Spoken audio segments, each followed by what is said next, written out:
Good morning मंडळी, जय भीम जय शिवराय. तर आज नाईट शिफ्ट संपून मी निघालो होतो घरी जाण्यासाठी आणि माझ्यासोबत होते बनसोडे दादा. मग आम्ही पोहोचलो मेन गेटला. मेन गेटवरून मी निघालो आपल्या 545ने लालपरीने घरी जाण्यासाठी. आणि घरी गेलं, हे बघा तुम्ही बघू शकतात, हे मुलुंड आणि ऐरोलीच्या हायवेवरील असे सुंदरसे दृश्य सकाळचे. त्यानंतर मी पोचलो मग ऐरोली बसस्थानकावर. ऐरोली बसस्थानकानंतर मी पोचलो माझ्या फर्स्ट ड्युटीला करायला, म्हणजे धवल, चिंगी, दीदी त्यांना क्लासला सोडायला. त्यानंतर तिकीट म्हणजे अरे मी चाललो आहे जळगावला. मग पोचलो मी ठाणे स्टेशनला. ठाणे स्टेशनवरून माझी गाडी पकडली आणि तुम्ही बघू शकतात कितीही गर्दी, आणि त्यामध्ये सुद्धा वडापाव आणि पाणी बॉटल विकणारे.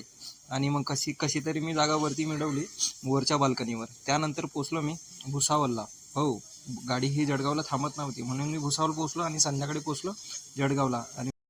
आणि संध्याकाळी मस्त रमाई जयंती होती. हे आमच्या अजिंठा हाऊसिंग सोसायटीचे जयंती आहे.